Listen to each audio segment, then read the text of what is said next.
Tonight on Currents News, a Queens parish is fighting back from the devastation of the coronavirus crisis. A new pastor serving a community ravaged by the pandemic after his predecessor tragically died from the virus. I'm Jessica Easthope, and that's ahead. The great debate over reopening schools this fall, and President Trump is in the middle of it all. The story of a Brooklyn family overcoming the pandemic and thanking God for his mercy. COVID-19 almost killed Freddie Virola. His family is calling his survival a miracle, but their struggles aren't over yet. I'm Emily Drewby, and that's ahead. Plus, Hong Kong crackdown, the latest on what communist China is doing and what Pope Francis didn't say. Our Vatican expert John Allen is here tonight to explain. The news starts right now.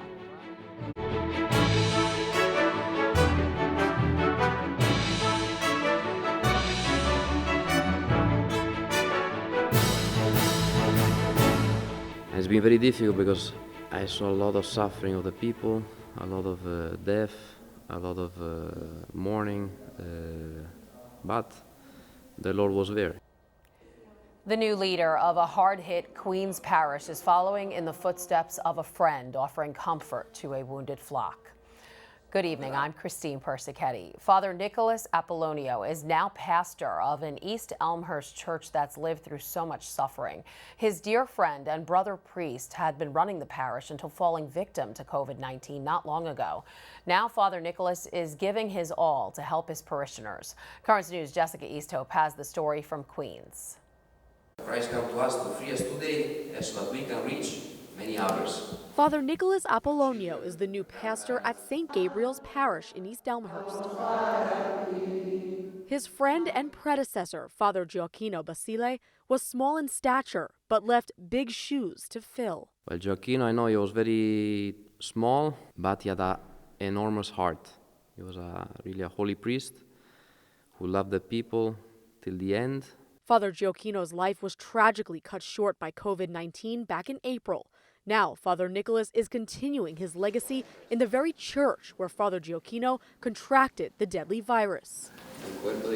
When he became pastor, Father Nicholas was also made chaplain of Mount Sinai Hospital in Brooklyn, which has grown his passion for helping the sickest in the community.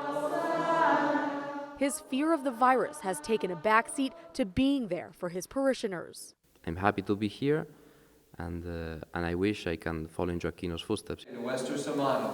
Like Father Gioacchino, Father Nicholas is serving alongside St. Gabriel's parochial vicar, Father Bob Sadlack, who says the parish lost a spiritual father and bright light who had big dreams for the church. The legacy of really his humility, his love for the people, and also art and architecture. So he had a plan for refurbishing the church. The men say Father Gioacchino would want them to continue to focus on the people of East Elmhurst, a community ravaged by the pandemic. After Mass, Father Nicholas spends a good part of his day in confessions, listening and advising those who have been through so much. I saw a lot of suffering of the people, a lot of death, a lot of mourning, but the Lord was there. Now with Masses resuming at St. Gabriel's, Father Nicholas can continue Father Gioacchino's work. And he's also seeing that renovations to the church are being done how Father Gioacchino wanted it. In East Elmhurst, Jessica Easthope, Currents News. Governor Andrew Cuomo is saying there's no decision yet about whether New York schools will be back in session. He's asking every district for recommendations. The city's public school system is facing big challenges. Educators in the Big Apple could limit the city's 1.1 million students to being in classrooms to one week at a time every 2 or 3 weeks. Mayor Bill de Blasio is expected to have more details in the coming days. President Trump is demanding that all schools in the U.S. reopen this fall. And with the countdown clock ticking, there's no nationwide game plan on how to do that. There are a lot of issues to be resolved, from class size to students-teacher safety. It's sparking a great debate over education in the COVID era. Emily Schmidt has the story from Washington. Months after most schools closed due to COVID-19, there is a difficult lesson playing out: how best to reopen. President Trump boiled his answer down to 6 all-caps words. The Secretary of Education backs him up. Vice President Mike Pence urged governors on a Tuesday call to prioritize reopening schools. It is a goal. We put together a task force, 25 people, incredible expertise to put together the protocols to re-engage schools in the fall, if it is safe to do so. Last week, the American Academy of Pediatrics recommended students go to classrooms rather than use remote learning. And Florida's education commissioner issued an order requiring all schools to reopen in brick-and-mortar fashion. A Florida lawmaker says that's the wrong call. I think we're putting our children in danger. I think we're putting our teachers in danger. And I believe that we're putting our parents in danger. Universities are laying out plans for fall. Harvard bringing back just 40% of undergraduates with all classes online. Princeton limiting fall semester residency to first year and junior classes. Immigration and Customs Enforcement says international students taking online-only classes might have to leave the country. Virtual education showing the potential for very real impacts. In Washington, Emily Schmidt, Currents News. The president is pulling the U.S. out of the World Health Organization. In May, Trump warned that America would be terminating its relationship with the WHO over its handling of the COVID-19 pandemic. Now it's official. The notice sent today to the UN and the U.S. Congress triggers a one-year timeline for withdrawal. No reaction yet from the WHO. Democrats are criticizing the move. While the U.S. cuts ties with the WHO, top doctor Anthony Fauci is warning that America is not out of the woods yet, saying the country is knee-deep in the first wave of the pandemic. We went up, never came down to baseline, and now we're surging back up. So it's a serious situation that we have to address immediately. Fauci says the number of new daily infections nearly doubled over the past week and a half, and he's blaming the push to reopen cities where people didn't follow social distancing rules. The U.S. Supreme Court is allowing taxpayer dollars to flow to Catholic and other religious schools. The recent ruling means states can't cut faith-based schools out of programs that send public money to private education. Miami Archbishop Thomas Wensky is applauding the decision. It's a great thing for religious liberty. It underscores the right of people of faith to serve their communities and also to serve in the way of education. And it also upholds the rights of parents to be the first ones who determine who should or how their children should be educated. Catholic leaders in New York State have urged the Albany legislature to okay tax credits to provide scholarships for religious school students, only to be blocked by public school teacher unions. Schools in Hong Kong are being ordered to remove books that might breach the city's sweeping new national security law. Beijing imposed the law last week, which effectively outlaws certain political views, such as support for independence from China. Hong Kong's chief executive is calling the law relatively mild. Instead of spreading fear, the law actually removed fear and let Hong Kong people return to a normal, peaceful life. Peaceful without protests. Life in Hong Kong has changed dramatically since a new national security law to block dissent against the Chinese Communist Party was passed last week. Police are cracking down on protesters, charging them with inciting subversion or secession. If they're convicted, they can face sentences of up to life in prison. In 1997, Britain turned Hong Kong over to China with the promise that it be allowed to remain semi-autonomous. At her weekly news conference Tuesday, Hong Kong Chief Executive Carrie Lam says it will and dismissed concerns that the new law undermines freedom. Surely, this is not doom and gloom for Hong Kong. I'm sure with the passage of time and efforts and the facts being laid out, confidence will grow in one country, two systems, and in Hong Kong's future. There's more controversy tonight involving Hong Kong and Pope Francis. The Holy Father's words carry a lot of weight almost every time he speaks. Now there are questions about what he didn't say regarding Hong Kong. Joining us now to look at what happened is Crux editor John Allen. And John, the Vatican put out a draft ahead of what the Pope was set to say during his usual Sunday Angelus. And when the Holy Father delivered his remarks, a chunk was missing. You're saying that's putting Vatican reporters in a frustrating bind. What's going on here? Well, as you indicate, the Vatican always gives us, or I should say virtually always gives us an advance text of the Pope's remarks. That's, of course, very helpful because it allows you to get ready and you're not caught off guard. Now, those, and that in the trade, we say that's a text under embargo because you are obliged not to refer to it before it happens. And you're also obliged to check that text against delivery and only report what the Pope actually says. And so I, as a reporter, wouldn't even have been able to say that there was a chunk of text on Hong Kong missing until some of our colleagues in the Italian press decided to make that public. I'm still obliged not to say what it was, and that's very frustrating, of course, because if I've got news, I'd like to be able to tell people what it is. But what we do know is that the Pope, someone on behalf of the Pope, had prepared text on Hong Kong for him to read. He elected, for whatever reason, not to read it. You asked what's going on here. The only thing I can tell you is I wish I knew, because right now we still do not know what the logic was for the Pope, for the Pope's decision not to present the text that had been prepared. Right, and normally popes don't veer much from the prepared text of their speeches. Now Francis is being accused by several Italian news outlets of trying to appease China. What's behind these attacks?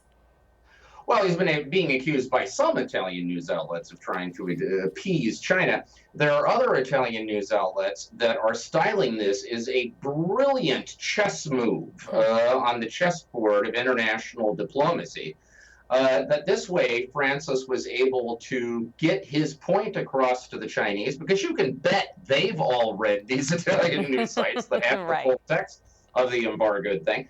But it didn't come out of his mouth, and so his fingerprints, in a direct sense anyway, aren't on it. So what's behind this sort of spin cycle? Well, I mean, you know, it's the sausage grinders of the wars of culture inside the church. It's the standard rattle and hum of right v left.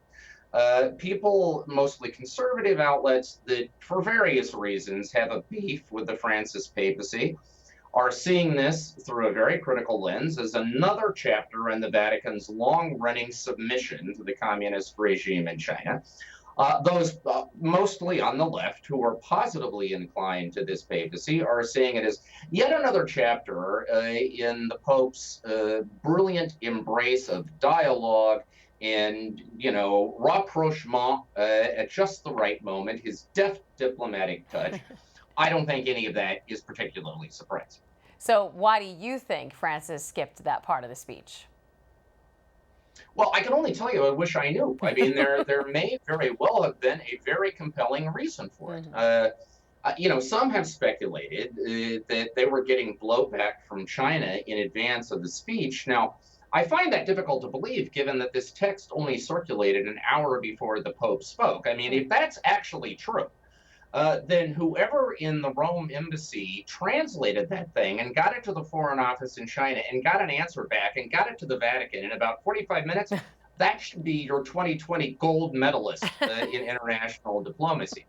So, look, this could just have been skittishness. It may have been they just felt, look, I mean, things are very delicate right now. Maybe it's best not to upset the apple cart. Could be there was some compelling diplomatic motive.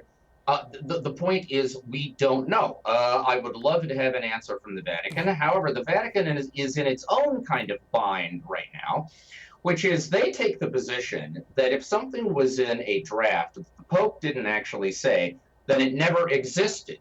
So it's a little difficult for them to comment on something they claim never existed in the first place. So that's where we are. All right. Interesting stuff. John Allen, editor of Crux. Thanks so much for being with us. You're welcome. There's a lot more news headed your way. A miraculous recovery, how this COVID patient says God helped him get through 74 days in the hospital. Plus, a Brooklyn tradition lives on, albeit a scaled-down version. We'll explain. And pandemic? No problem. We'll introduce you to a woman who has survived two. Stay with us. Now you can help us put your faith in the news. The next time you capture a newsworthy event, send us your pictures or video. It's easy. Go to netny.tv/send us, and you may see your submission on Currents News.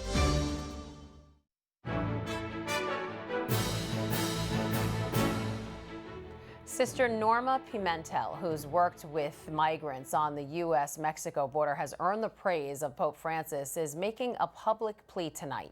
She's calling on Washington to scrap rules that keep asylum seekers in Mexico. Sister Norma is afraid the immigrants won't get the medical care they need during the pandemic. The Catholic Charities nun is saying about 1,500 vulnerable families are living right now in makeshift camps at the mercy of extreme weather. A Brooklyn man with a severe case of the virus feared he was going to die. His lungs wouldn't work without help from a special machine. Then he and his wife started to pray. Currents News' Emily Druby has the story from Bedford-Stuyvesant. Freddie Varola is retraining his hands to open, a side effect of months spent in the hospital fighting to survive the coronavirus. It's like starting almost all over.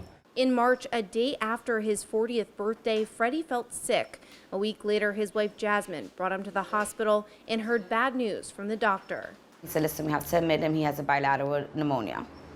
And that's when everything went crazy from there. Freddie spent 74 days at Bellevue Hospital, 57 on a ventilator and 35 on a special breathing machine to help his lungs work. His wife of 11 years, Jasmine, feared the worst.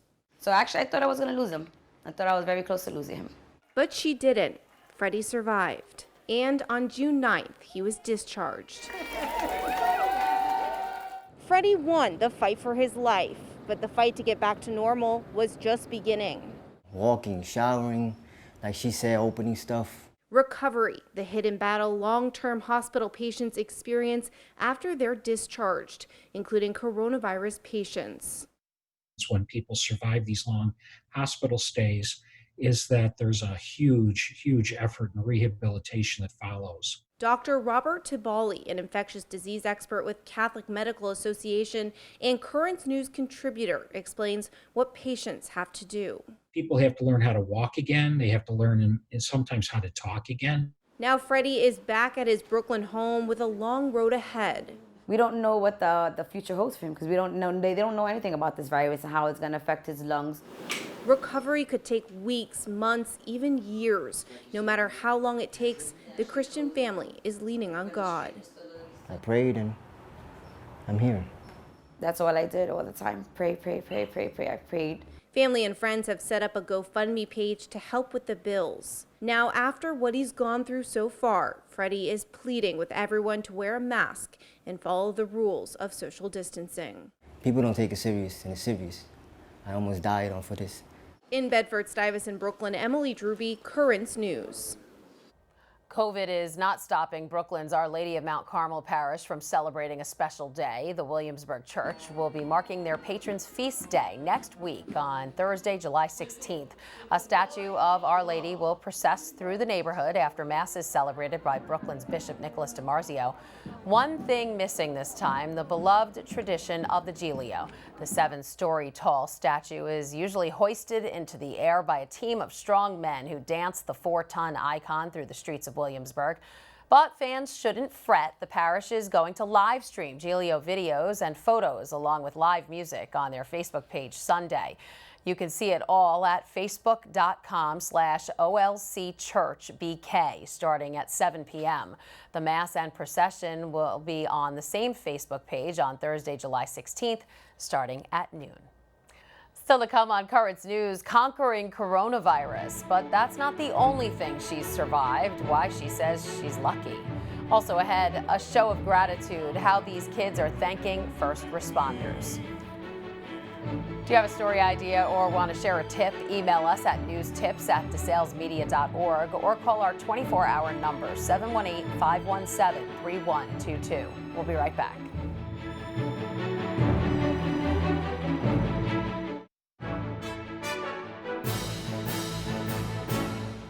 She's a survivor. At 102 years old, she's overcome the 1918 Spanish flu pandemic, cancer, and now the coronavirus outbreak. Gary Tuckman has the story of this New Hampshire Wonder Woman. We headed to New Hampshire to meet this remarkable woman who just recovered from the coronavirus. Do you feel lucky today? I always feel lucky. I never had any real problems in my life. Everything seemed to fall into place. An incredible attitude, considering all that has happened in the life of 102-year-old GERRY Chappell. Julia Chappell is her daughter. When her mother was a baby, a little over 101 years ago, she had what we call the Spanish flu, which was a huge pandemic during the First World War. That's right. GERRY Chappell's family says she survived the influenza pandemic in the early 20th century and the coronavirus in the early 21st century. Back in 1918, little GERRY and her mother were both seriously ill. And the doctor told her father, they're both going to die. Prepare yourself, but that's my medical opinion. But daughter and mother survived. GERRY went to college, got a bachelor's and master's, became a teacher, and got married right after World War II. Her husband died almost 4 decades ago. But they had 2 children, and there are now 3 grandchildren and 6 great-grandchildren. After GERRY retired, she had breast cancer and colon cancer, and she beat both. Can I call you GERRY? Delighted. It's delightful to meet you. Thank you. How are you feeling? Wonderful. You're an amazing woman. Why? I'm going to tell you why. You're modest. But you had coronavirus, and 101 years ago you had Spanish flu.